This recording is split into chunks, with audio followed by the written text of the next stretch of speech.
Hey, what's up, YouTube? So, this is like my third live, but this is the first one that I'm actually talking on. Crazy, because I'm here to talk to none or 51. I just really wanted to come on and just talk a little bit about myself.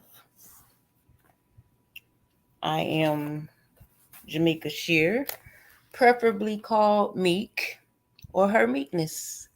Hermeekness is the name that I coined myself in the hair industry. I am a licensed cosmetologist of 30 years, more if you count it without the license, because I started doing hair when I was like 13. Hey, I seen somebody. Good morning. I'm woke. I have not been to sleep, so therefore, I figure what time better than to go live on YouTube than now. Basically, I just want to kind of describe what my content, I guess you would say, I don't know if I want to use that word, but what my page is going to be about. Yeah, my content. I'm going to come from mostly encouraging things, things that can help our lives, add to, never take away from. I am funny by nature, so I'll probably have some comical things going on sometimes. I don't know. It's like wherever the wind blows, that is a good look for myself and my people. That's where I want to go with this. I'll take you guys into the salon with me sometimes because I'm fierce on them short haircuts for real, for real. And yeah, maybe do some lightweight tutorials. I ain't trying to do no deep in depth 1, 2, 3, 4 step how to. But I'm a beast on that short hair. That's why my name is Short Hair on Lock. If I can't do nothing else, I can cut the hell out of some hair. Period. You'll also see, well, hear some of the conversations that I have with my clients. Um, man, you can probably only imagine the conversations that are had in the chair, especially with how Ronald Jones gonna be. You can't come over here, daggone, trolling me, man. You not positive, and I only want positivity over here. So if you can't come be positive, then kind of don't come. And that ain't even being mean. That's just being real. But yeah, you'll hear some of the conversations that me and my clients have because I have some super dope clients of all ages and a lot of women who are winning, just doing a thing out here, being successful, navigating life and making it, with their careers, their children, their husbands, or whatever the case may be. Just doing great things. I'm always enlightened and encouraged by my clients. My motto is beauty exudes from the inside. And what I do is magnify what is already there on the outside. It's like putting a big bow on a gift that God created. That's how I look at each and every one of my clients. A lot of people want to be or like to be coined, would love to be coined as a celebrity stylist. And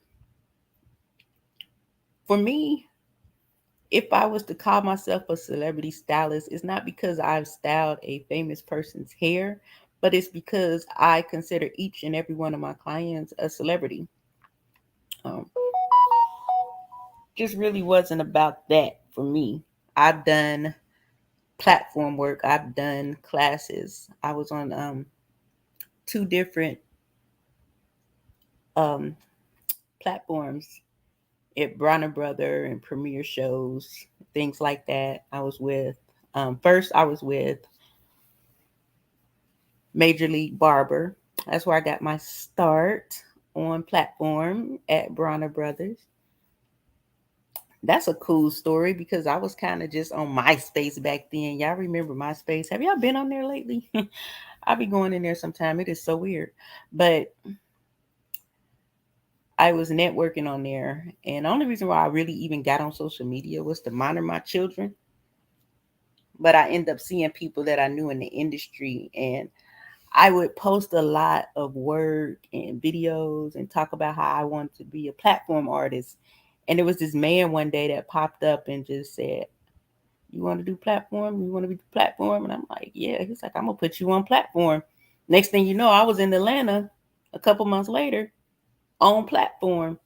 And it was cool because I had built such a following on MySpace that when people were looking, they wanted to meet me. So when they were looking for me at the show, with all those thousands and thousands of people that come through there, I had a place where it was easy to find me. And I ain't gonna lie, like, I mean, I would consider myself a vet in the industry. And there's still a whole lot of things that I haven't done. I don't know if I will ever do, but there's a lot of things that I have done. And it was almost like scary to be somewhere and have people that you don't know just coming up to you. "Hey, Meek, what's up? I follow you on MySpace. I follow you on Facebook." That is some scary stuff. When people actually recognize you from social media. I mean, I was like so well known, like in the hair industry, as far as being on social media and with the teams I was with. My daughter in Ohio went to the state fair and somebody recognized my child because they knew me. So it's like, it has its ups and downs and its perks and benefits once you get used to it anyway. Um, my second team I was on was Exotics with Curtis Smith. Curtis is huge in the industry. He has a product called Exotics, and he's known as the barber that cuts Usher. He's one of his Usher's barbers, Diddy, and countless others. I think he's done like Will Smith and a lot of people. Um, I worked with them for a few years, and that too was an amazing journey. I learned so much about the industry, a lot of do's and don'ts, and how to do, if I was to go into the thing myself and per se do platform work. I've done one platform by myself. And I learned a lot of things that I would and wouldn't do. Would I do that today? Probably not. But I think it's a cool stepping stone for anybody. Now, for some people, that's their lane. I got in and I did what I was supposed to do as a platform artist, and I came out, and on to the next. I started owning salons. I've had 2 salons when I said I never wanted a salon. So I guess that was a cool journey. I don't want a third one, I can tell you that much. But there's also great things about that too that, aspiring stylists or salon owners, it's a cool thing to get into. Just be ready to work. And my advice would be that if you open a salon and you don't have a team already on deck, do not go into that thing thinking it's just going to be so easy.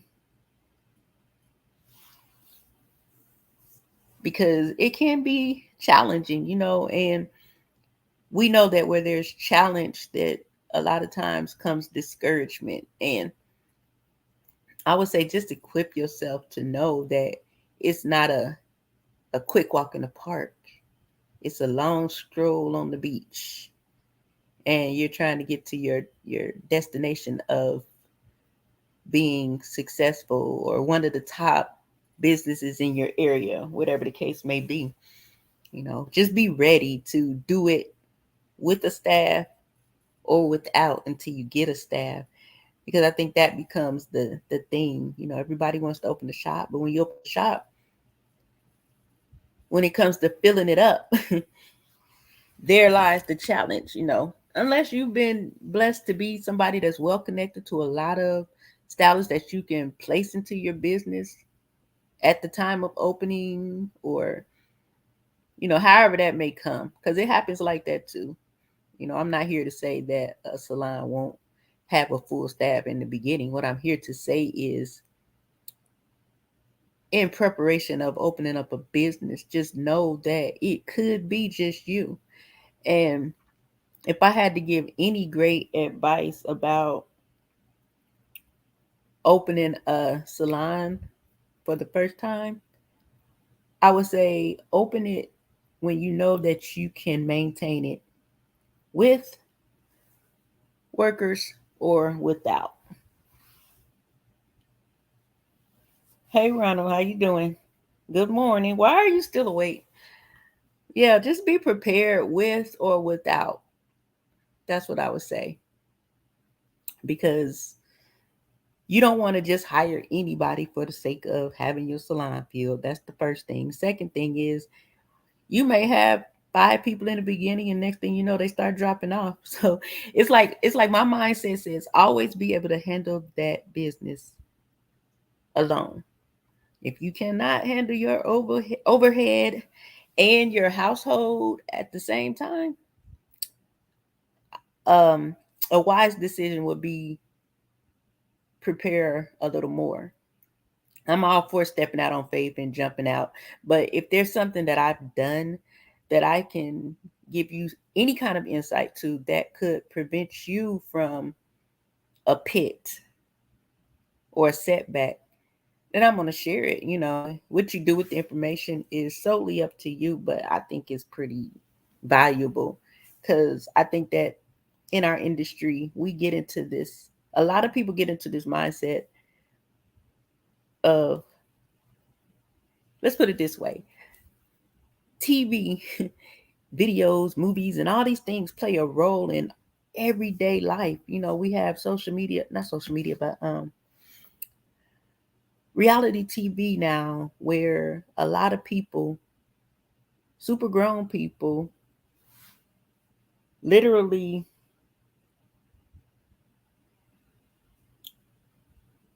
want to mimic what they see on these scripted shows. So it's kind of like that. When people decide they want to do hair, the first thing is, I want to be a celebrity stylist, but they live in the back bushes in Alabama or somewhere without access to any celebrities, or, and nothing's wrong with those places, because I feel like if you get in one of those areas where people may have to drive into the city to get their hair done, if you cold with it and you in one of those little small towns, man, sky's the limit. It can be just like the big city back there. But people's expectation of what it's going to be when they get into the industry is, I think, sometimes a little bit distorted, because it looks so, okay, we got this lady on TV doing hair, I can do that. You know, it looks easy. So we figure when I get out of school, or once I get out, I'm gonna open up a shop and I'm gonna be a celebrity stylist, honey. Okay. Well, yeah. No matter what, if you think you want to be a celebrity stylist, just know that just because someone's a celebrity doesn't mean they have a lot of money, because they could be out of work just like any of us, you know. If you have a business and a celebrity should come into your shop, you can't look at her and say, "Oh, that's Mary J. Blige. I'm gonna charge her 500 when the price is 65." How can you do that? What else can I say about the celebrity thing? Oh yeah, you could be a celebrity stylist, but what happens when the celebrity reaches out to you? Hey, I love your work. Well, no, I ain't gonna say the celebrity reach out. They people reach out. Hey, we're gonna call the celebrity Molly. Molly loves your work. And as you know, she's just released her new album and she's feeling that pixie that you did on your Instagram page.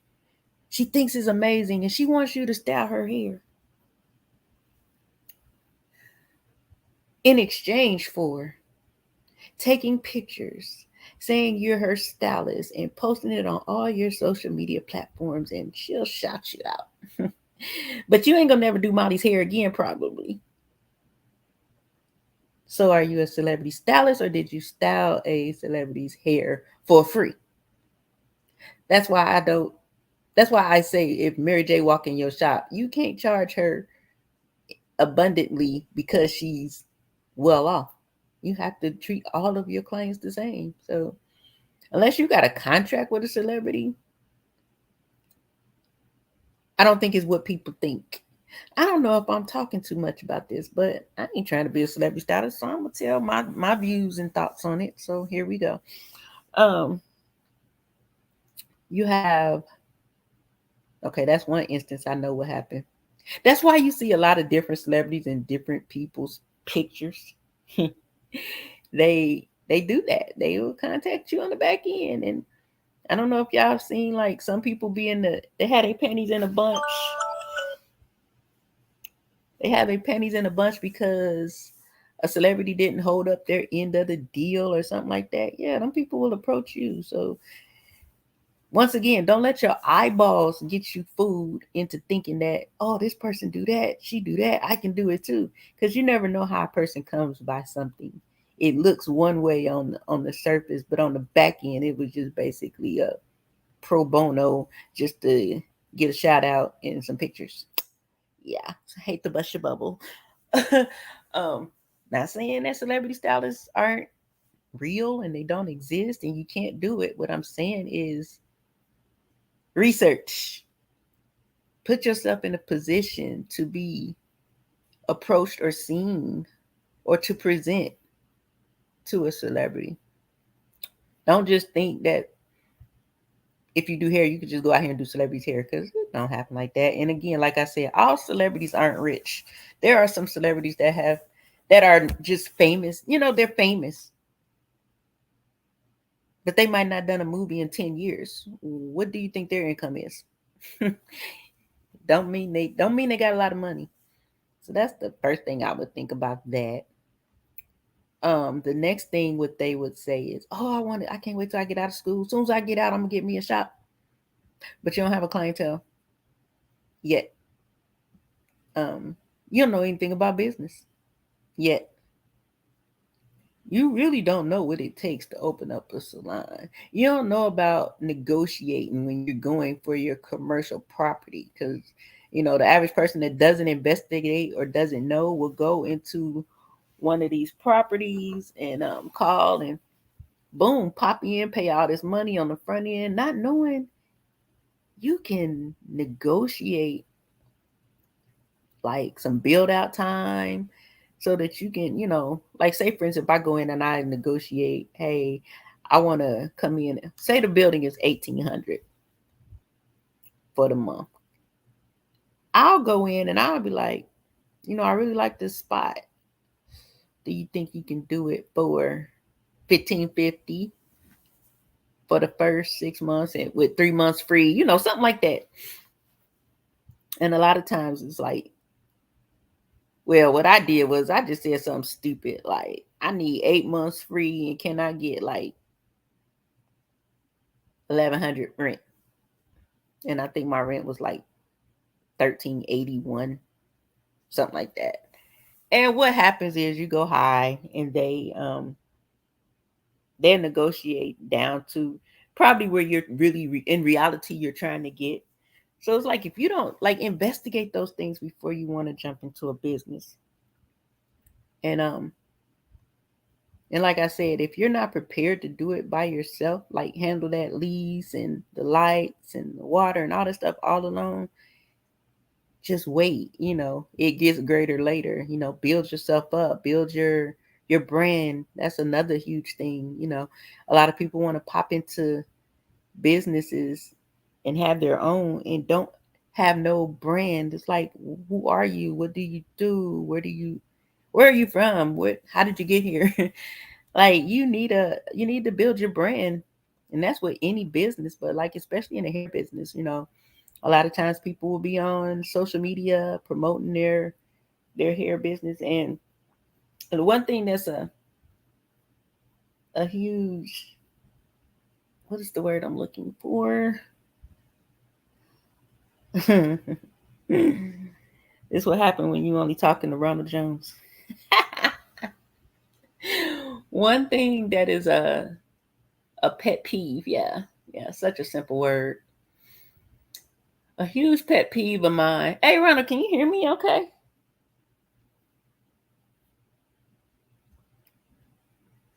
A huge pet peeve of mine is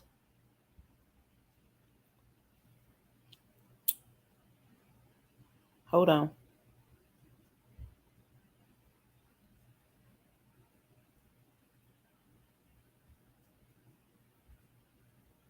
Okay. When, like, say for instance, we're doing our social media pages, it is very wise to have a professional page and, aside of your personal page, if you have one, or if you're going to be mostly professional on your page, you have to either find a healthy balance in your normal life to mix in with your brand, or you have to be about your brand, because there's really no separation.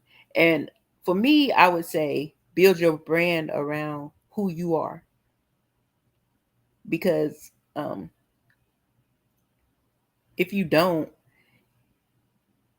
say I have a professional page and I have my private page. I'm rah-rah on my private page, but I'm trying to be professional on this page. You really can't separate yourself from your brand. No matter how hard you try, there's people that are saying, no, that's my private page. That's not my business page.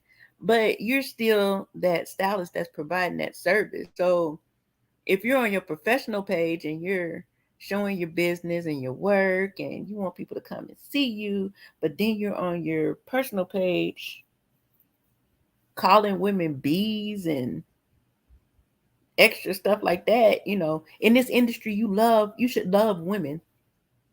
So you can't say you love women and then dog them out on your personal page. You can't separate that. So as a potential consumer, I'm looking at your business page. I like what I see. Now, because your business page is 9 times out of 10 going to link me to your personal page, because you cannot separate yourself from your brand, I'm going to see how you are. So if I go on your page and, like I said, you on here talking crazy, one thing the stylists like to do is go online and say, y'all, can y'all believe this? I had this client today and she did this and she did that. And I was like this and I don't have to do. You know how much money you will miss? If you want to get a salon and build a solid foundation, you can't have slip ups like that. For myself, my page is like, say for instance, my Facebook page, I intertwine it with who I am. So as you see my professional pictures, you also see the funny me. I post silly things. I post things about God. I post exactly how I am. So when the client shows up in my chair, guess what they get? Exactly the person they see on social media. I would never call a woman a bee on my private page and expect for women to want to come and sit in my chair. I would never act inappropriately on my page and expect a woman to want to come and sit in my chair, because at the end of the day, my job is to sometimes pour into a woman to help her feel better. Not so much as doing her hair, it's my job to create an atmosphere or an experience for her that when she leaves, she feels better. Or she'll go to my booking site and leave a comment and say, I love my service, but what I love most was how she cared for me, or the conversation we had. She really helped me out today. I was feeling low. Those things are valuable for you too, because when people are seeking you out, they're going to look at your booking sites and they see those reviews. So the goal is to get a good review. I've had a review that said, my hair was the bomb.com and she was everything I thought and more. Oh, she's such an inspiration. I truly set out to be that, you know. I don't want to be the ratchet stylist, even though I know how to be the ratchet stylist. Ratchet people make the best clients. But I'm still going to treat them professionally too, because guess what? Your team as well as your clientele are only as strong as you. So no matter what walk of life a person comes from, how you present yourself is how they're going to conduct themselves. Now, I'm not saying you won't have one slip through the cracks, but you, as a stylist, you learn how to navigate around everybody's personality. You know how to become um a little bit like them, but not them. You know, I think we all have friends where you have this friend. Like I have a friend that I can talk straight God with. You know, we want to talk about Bible, we want to talk about anything spiritual. I know I can talk to that friend. But then I have other friends that they love God, but I wouldn't have those conversations with them. I would adjust and have the conversations that we may have. We may talk more about relationship stuff, personal things. Or I might have that friend, we might just talk about vacation and whatever the case may be. You learn to adapt and adjust to each person that you service, all while still being yourself.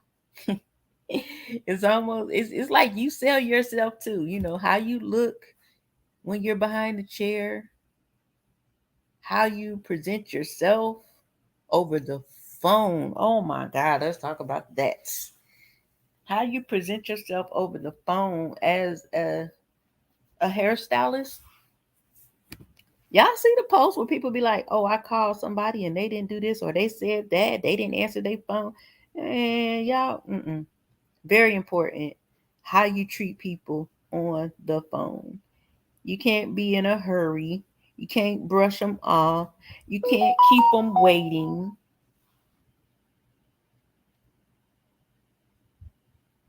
You really have to, your professionalism starts with you and it comes to work with you.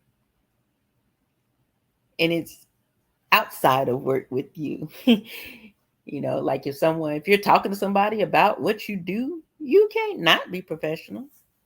When you present your business card to a person, you have to be professional.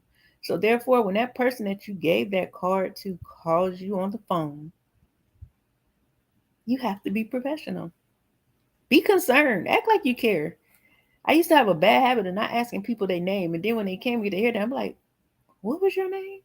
So now when I well, I ain't gonna say like just right now, but in the past years, I had learned to, make sure that when I got that person on the phone, I would ask their name first if they didn't tell me, so that I can be more personable with them.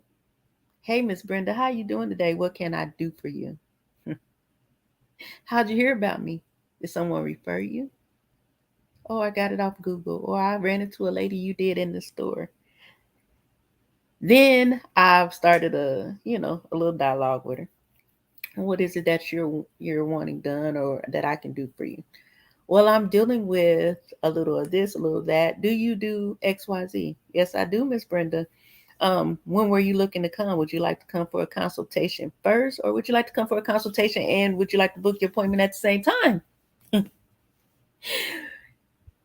We have to present ourselves in the way that we want to be promoted.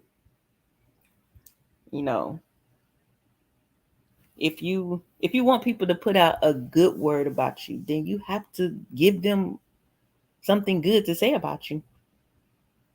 You have to give them something good to say about you. You know, I used to have a thing where clients would be like, they don't want to share. Yeah, this is for the consumer. Y'all better start telling people who did y'all hair. This is a sidebar. I used to have women that didn't want to tell people who did their hair because they said they didn't want their hair like theirs. I'm like, first of all, I would never do somebody's hair just like yours. But we got to work together as the customer and the stylist. You can't be holding us back from people. I literally had a girl that gave somebody my number. I booked the appointment and she got mad at the girl and called me and told me don't do her hair. Girl, if you don't get out of my pockets, goodbye. Good night. But yeah, that's another thing. Your professionalism, your social media presence. Your social media presence is important, you know. So like I said, if you're one of the ones that kind of can combine the two, just make sure it's balanced and it's not disrespectful in any kind of way. I think that our clients like to see who we are and how we are, but I don't think she wants to see us on there smoking something or something like that, cussing and all that stuff. I don't cuss on my social media sites. I don't know. You might find me cussing somewhere, but it ain't gonna be on my Facebook page or nothing. Let's see your social media, opening up a salon. Yeah, so that's all part of building your brand, though. Your presence starts with you. It's your social media is how you act and treat your people in the chair. Um, what do you specialize in? If you specialize in anything, you want to be able to tell a person backwards and forwards what it is you do. How many alarms do I got? Um, I don't do everything, but that's by choice because I've been in the business 30 years and I built a brand that centers around short haircut and styling. So I've made a career out of doing mainly short hairstyles.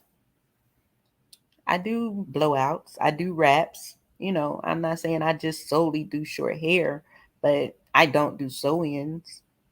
I don't do braids. I'm able to exclude those things and be okay. But like I said, that's because I built a brand. I put into my craft what I want to get out. I continue to educate as I do now. You never know everything. You can always become better at what you're doing. So I value my cutting skills. So therefore I invest. I invest in my shears. I invest in classes. And I take classes not necessarily to learn how to do anything, but in my classes that I teach, I tell people when you take a class, you can learn how to do something or you can learn how not to do something. So don't look at a class that you went to and you feel like you didn't gain anything from it as a total loss because you could have learned what not to do in the case. Everybody that's teaching ain't a good teacher. I mean, that's just the reality of it. I've taken classes and almost been asleep or be sitting there looking like, what the heck is this person doing? But you have to invest in yourself, and that also goes to your brand. Every time. How about this? Every time you um enhance your skills, that's a moment of increasing your income. Every time you enhance your skills, that's a moment to increase your income. And I'm not going to say every single time because I don't know how many classes y'all taking. I don't take that many classes. So if you take 2 classes a year, one of them times you can go up on your services. Why am I stuttering? You can go up on your services. Why? Because now you're a little bit better than you was last month, last week. If you invest in yourself to become better, to service your clients, you deserve a raise. As a self employed person, you have to give yourself raises. You don't want to get 10, 15, 20 years in and have absolutely nothing. And it's really easy to do in this industry. You know, it's a lot of blood, sweat, and tears that go into being a hairstylist and a barber, or makeup artist or whatever the case. Anybody in the beauty industry, it's hard. It's hard work because we aren't privy to having, well, unless you work commission, we're not privy to having a paycheck and medical and all that stuff. So therefore, we have to pay for all those things. Our schedule isn't set in stone all the time. You can be expecting to make $2,500 this week, and all of a sudden it drops to $950. It might stay at $600 for 2 weeks and then go back. I mean, that's, you know what I mean? Those are things that can happen. I'm not saying they happen, but it can happen. And it does happen. That's the reality of it. You know, there's a lot of things that happen that shift the world. So when those shifts come, by us being self-employed, we tend to get hit a little bit harder and sometimes last, because it's almost like a trickle down. When the nation suffers and people's pockets get tight, either they're gonna cut us first or we gonna feel it last. Once that person who had a savings, their savings is dwindling now, and now they're not coming to get the hair done anymore. Or once school starts and the ladies don't come because they have to get the children ready for school, and you don't really see them except for holiday parties and events through the holidays until tax season. What do we do in between that time? That's why your brand is important, because regardless of the slow times, there's always somebody that wants their hair done. It's just putting yourself in that position to be there and ready for those people that will come. You know, the bounce back be great, but the bounce backs have to happen sometime. They do often. That's why I say your brand is important. You know, the way you look, the way you appear at work, the way you appear on your social media. You know, if you, okay, pet peeve too. You a hairstylist, but you on social media in your bed with your bonnet on.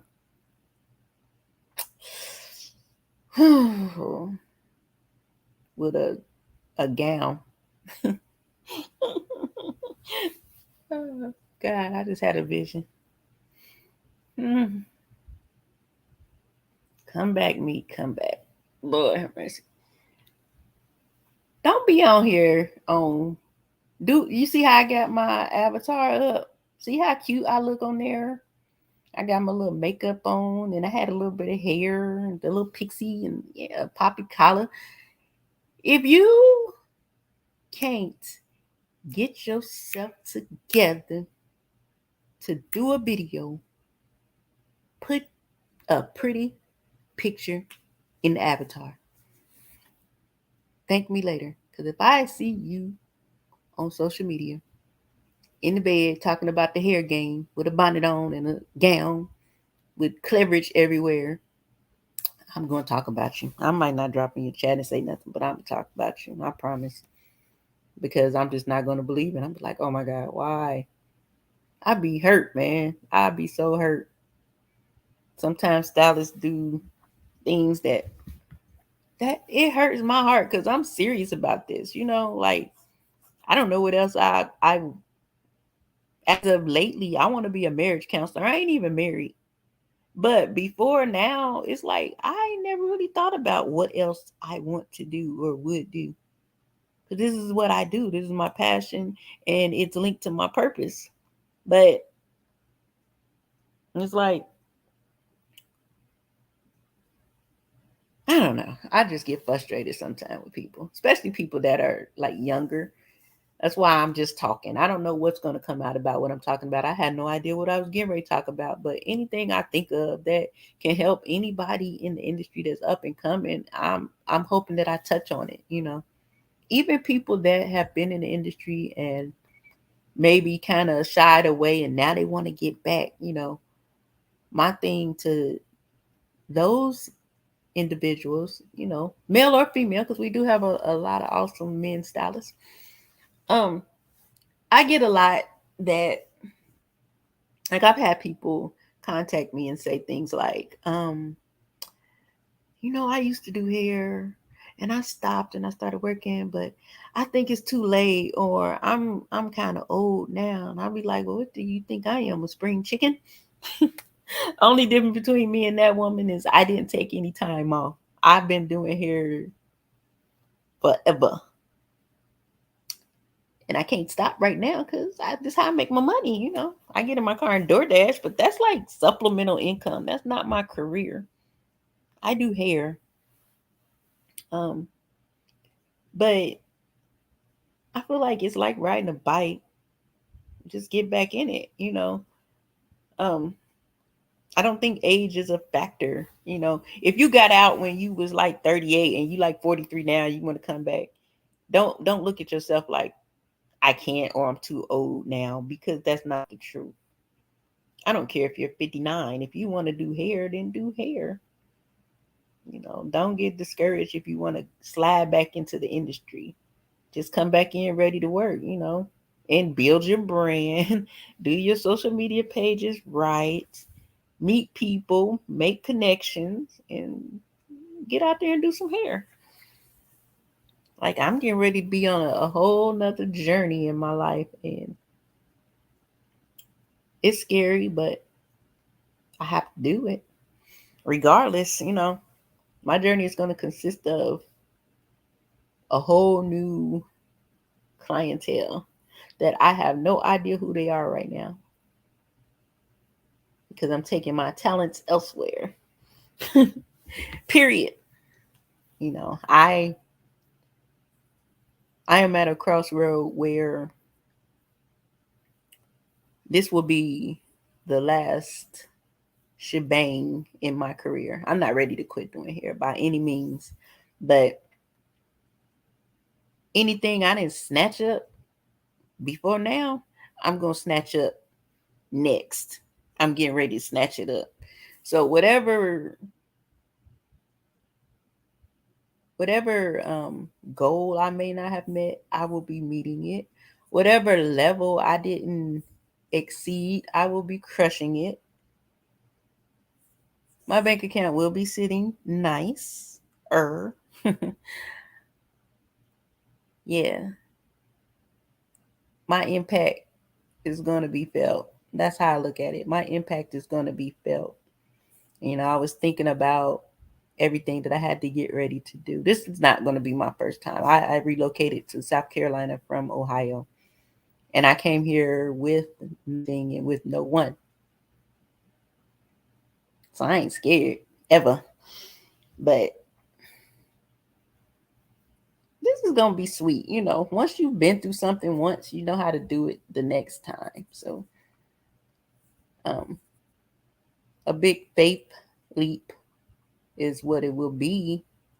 But I'm all for it because I know on the other side of it's going to be great, as I'm looking for even where I'm going to live. Right now I live in a very decent area. Yeah, I ain't going to say pretty decent. It's very decent and growing and building and all that good stuff. And, you know, I started to think in a way where it was like, well, when you do relocate, find something more affordable and make sure you're. And I'm like, the last time I moved and went into something more affordable, I got attacked by the ratchet, not physically, but just, oh my goodness.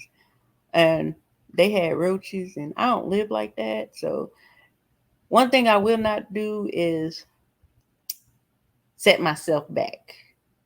If I'm talking about moving forward and doing great things in my career, I can't put myself in a space that I've already been.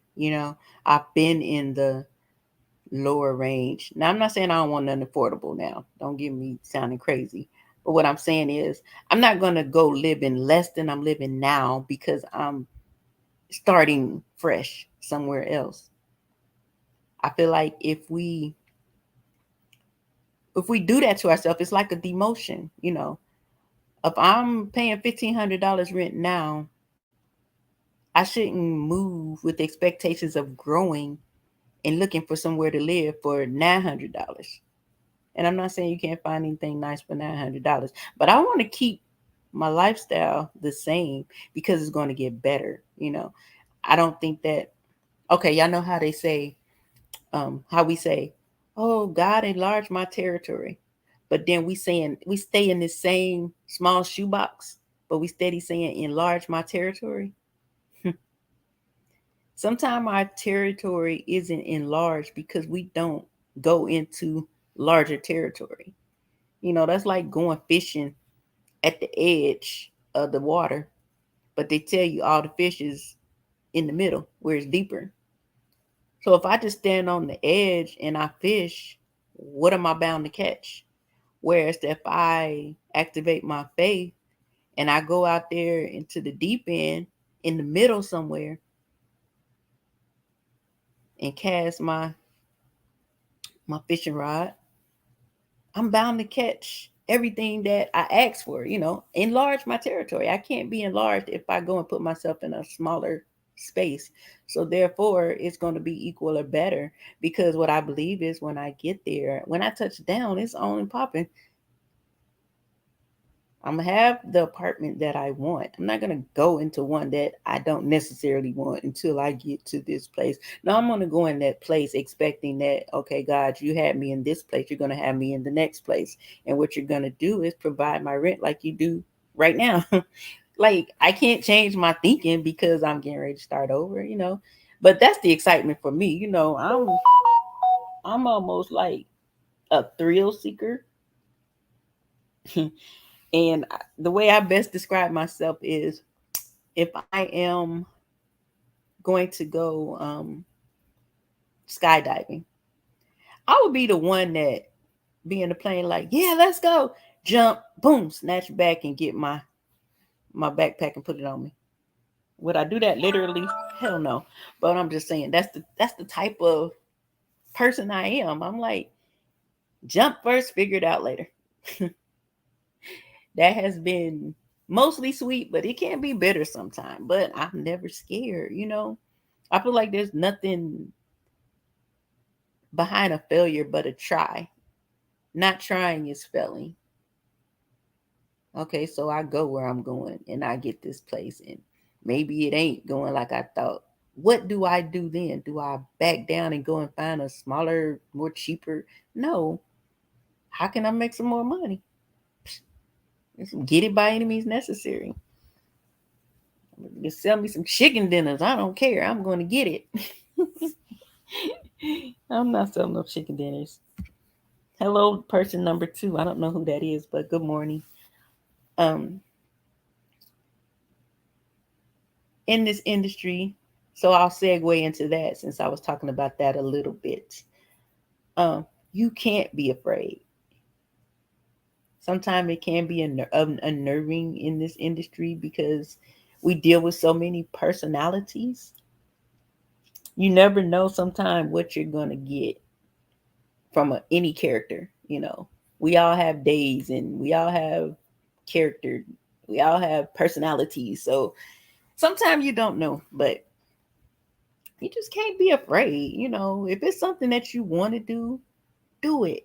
If you think you want to, like I said earlier, being a celebrity stylist ain't as easy or ain't all this cracked up to be of what you think. But if that's something you want to do, plan it out and do it.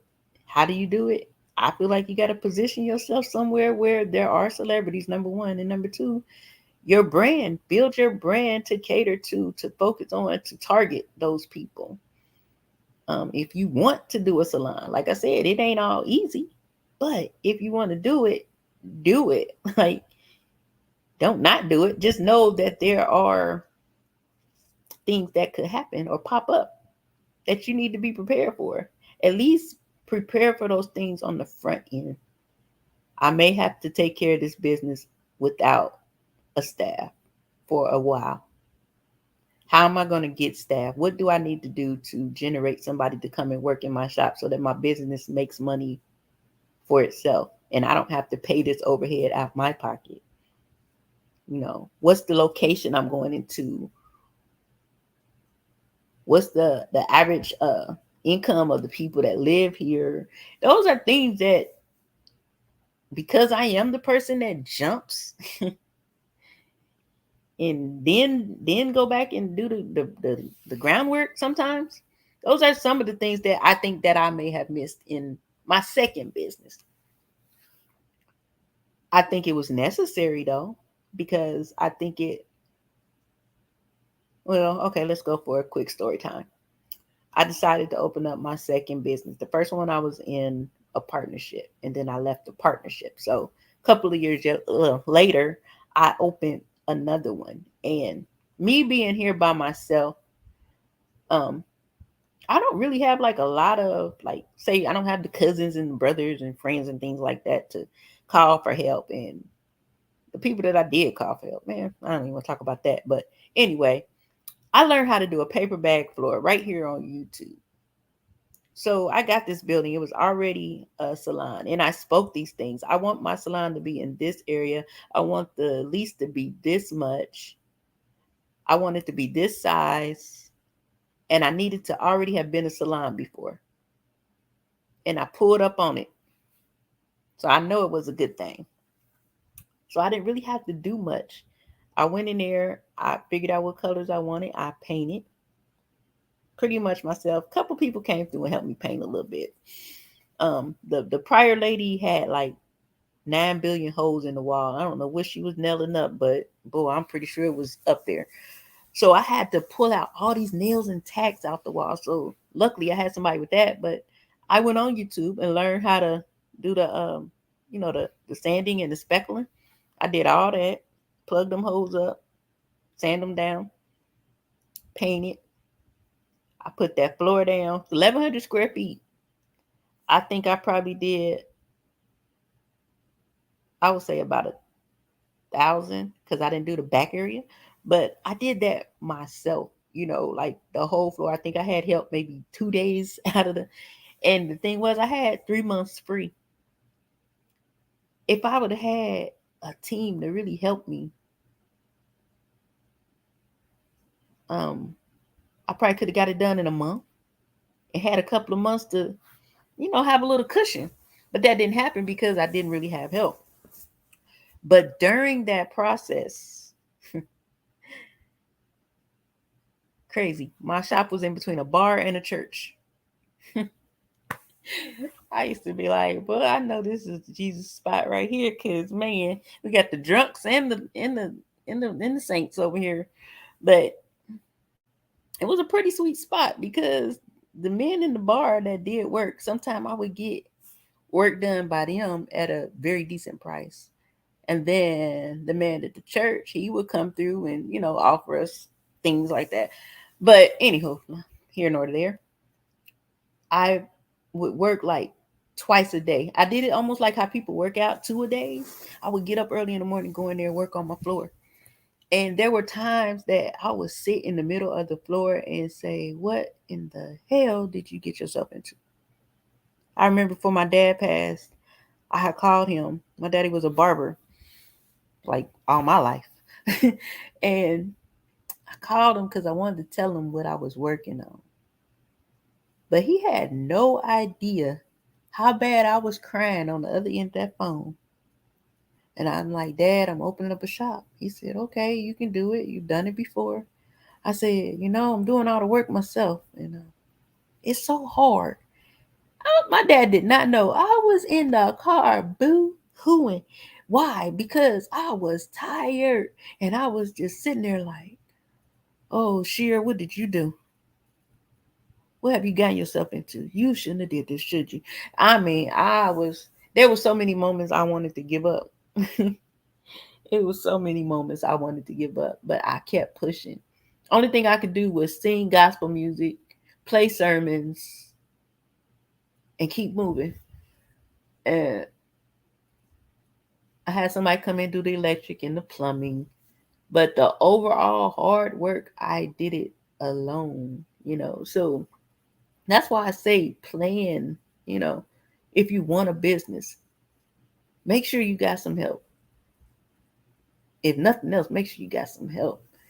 And if you can get at least 2 people to come in with you working out the gate, get that established and then open your business. Because, whoo, man, when I say character building, I put that floor down. There were days where I had to take off like 3-4 days because my knees would swell up like the size of like large grapefruits. just me down there putting that floor down. I put anointing oil in my paint and everything. I wrote scriptures under the floor. Like, I'm going to bless this house. That's what I'm going to do, is what I said. But I remember when I got to like the last little piece of the floor, and it was like a little corner, and I wanted to quit so bad. And I was just looking at the floor, and the floor was looking at me. And I was looking at the floor, and I was pissed off because I'm like tired. My legs hurt. My shop ain't open. It's been 4 months. Ain't nobody helped me. And I looked at the little corner, and I was like, in my mind, I said, I'll just do this tomorrow. And then I said, why are you going to do this tomorrow? It ain't nothing but about 30 minutes of work, if that. But I was tired. And I remember I didn't feel like I was crying, but all this water was shooting out my eyeballs on that floor. It was crazy because I'm like, wait a minute, in my mind, how am I crying? I was crying my ass off. I ain't even gonna lie, y'all. Man, I was crying so bad that I didn't know I was crying. I just seen the tears because I was in pain, but I was pushing. And I remember when I got to the last part of the floor, it was like I just heard a voice like, this is harvest. And I start crying even harder because I don't be hearing stuff like that all the time. But when I do, I know what it is. And that's the first time I realized, like, man, you know, everybody be like, yeah, I'm ready for my harvest. The harvest is when it get real. That ain't when it come. The harvest is when it get real. So again, if you are thinking about opening up a business, know that the harvest, the sowing and planting ain't that hard, but that harvest season, because what happens in the harvest season is now you got to work. And I ain't talking about open up your doors and do hair. I mean, work during that harvest. The whole time I was putting down that floor, the whole time I was painting those walls, I was in the harvest. Most people think the harvest is when the good stuff comes. Nah, the harvest is when the hard work happens. You know, think about, there's this movie called, I think it's called Faith Like a Potato. Really good movie if you can find it. Faith Like a Potato was about this. I think he's like a preacher. He's a Caucasian preacher, and he had moved to Africa or somewhere, and they didn't have any rain, and he would be praying for rain, and basically because it had rained so much, nobody had the faith. But he ended up doing like this huge. Was that before? I don't know if that was. Let me not talk about that part. But what happened was he prayed, and it started to rain, and it was raining crazy when the harvest came. So the people was out there trying to pick the potatoes and stuff. So that's what I'm saying about harvest being hard. Harvest is the time when you have to go into the field and get all the stuff up. You have to shake out the bad things and get rid of the trash, if you will. And you know, you got to get on your hands and knees and put in the work. That's the harvest. That's the harvest. Then you get the blessing and the fruits of your labor. After you done picked all them dang on potatoes and cleaned them and got rid of all the dirty, nasty ones with holes in them and all that stuff. I sound personal, huh? It was hard, y'all, but I did it. So that's what I'm saying. If you want to do something, do it. Don't be afraid. You know, I think one of the biggest cliches they say in church is do it scared. But yeah, kind of, sort of. But I don't think like they mean it. Don't be afraid, because sometimes the very thing you're afraid of is the very thing that's going to catapult you into the next level. So just think if you don't do it and that level's sitting there waiting. You know, there's a lot of levels that we don't get to, I think, because we don't make the proper moves that we're supposed to make. Had we made that one turn back there you'd have been a better place or a different place or on the road to the next great place. You have to move and you can't be afraid. Now, unless you get that feeling to be like, don't you do it, then don't do it. Don't ignore that. But when you get that bright ideal and that notion to do something and you know it's going to bring good, do it. Get your shot. Go find that celebrity. Like I said, just be ready for the reality of it. All of us ain't going to get to do that famous person's hair just because we want to. And you sure ain't going to do their hair if you don't leave Chattahoochee or Monk's Corner.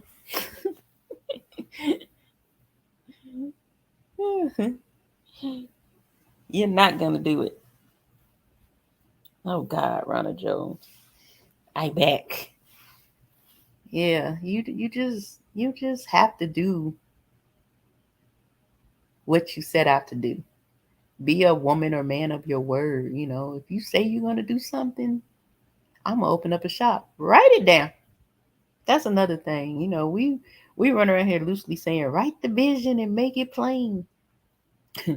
Well, write it, please, because it helps you. Just writing it ain't gonna bring it to happen. No, but at least you can see where you're going. You know what I mean? Like we have faith. We don't see it. We just believe it's gonna happen. So when you write it down, at least you have some sort of visual as to what you are working toward or expecting to see, that you want to see come to fruition because you've written it down. It's like how we do the vision boards. Same thing. You do your vision board and you check off those things as you do them. A lot of times people make vision boards and don't ever even X nothing off. I have one just like that. I ain't do none of it.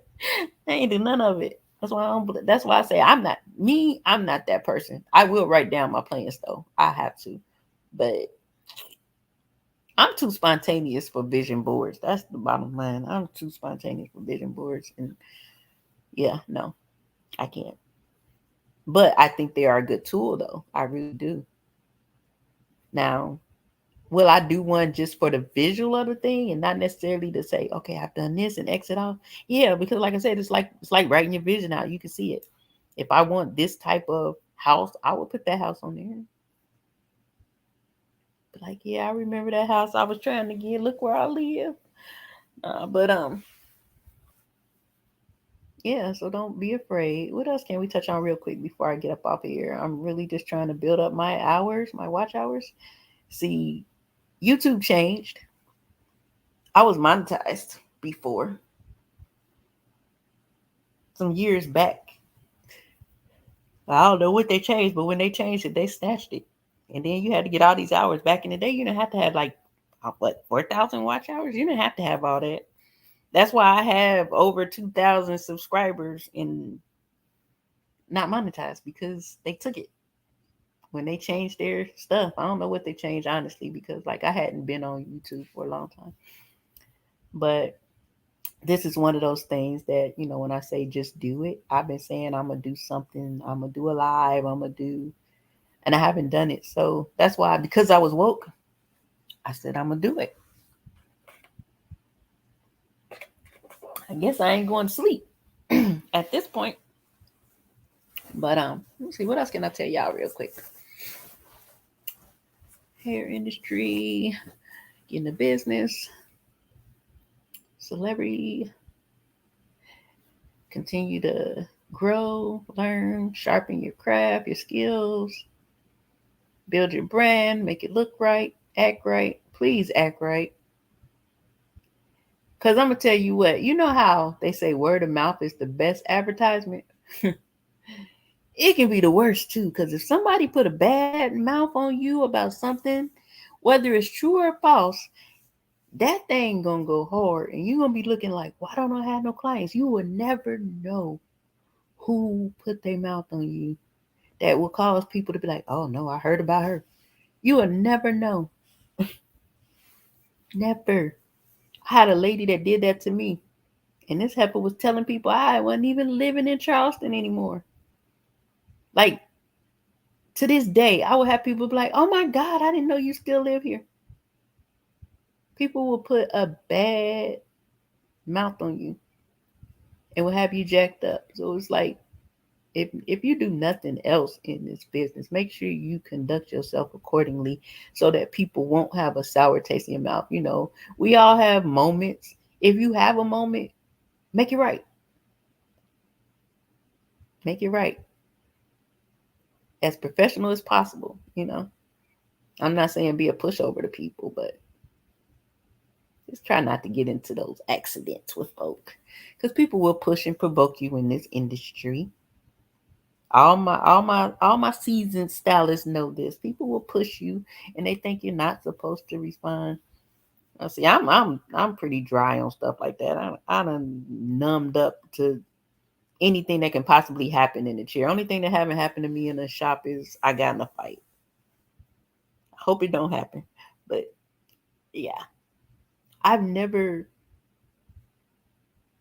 It's like if someone has left me, I don't even know if I did anything to them or not. They just didn't come no more.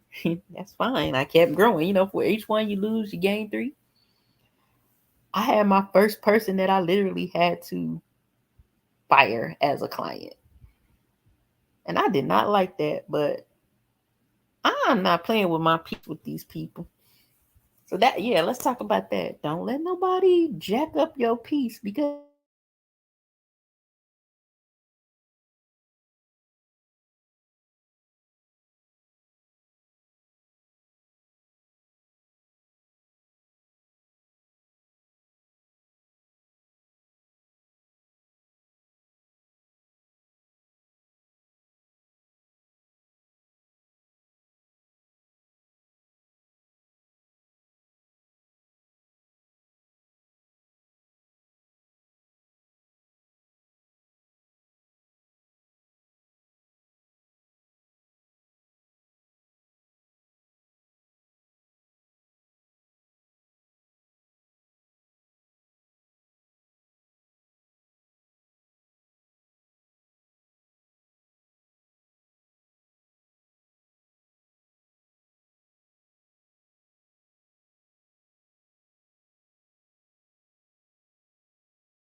Oh, did I save it?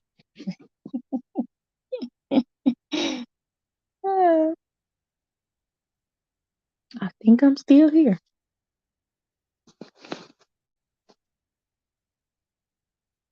So as I was saying, don't let people jack up the flow in your salon, because you don't want one person to run off four and now you're sitting there looking goofy. Can't let that happen.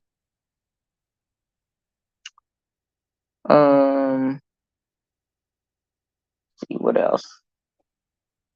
Yeah, I guess that's gonna be it for today because I done ran out of juice. I need to figure out what happened to my internet. I just jumped on my phone so I can close properly. But for the 2, 3, 4 people that came on, thank you for dropping by. I hope I said something that if you watch this video on the replay, it helps you. If there's anything that you want to ask me, leave a comment. Like the video if you like it. Don't dislike it if you don't like it. Just come back for another one. You might like that one. Yeah, I said that. And yeah, this was pretty dope. I'll be back with some more about the hair industry as it comes to me. I would have went longer, but like I said, that glitch in my internet kind of threw me off. So yeah. But good day to everybody. Have a beautiful, wonderful Tuesday, and I will see you soon. Love you. Bye.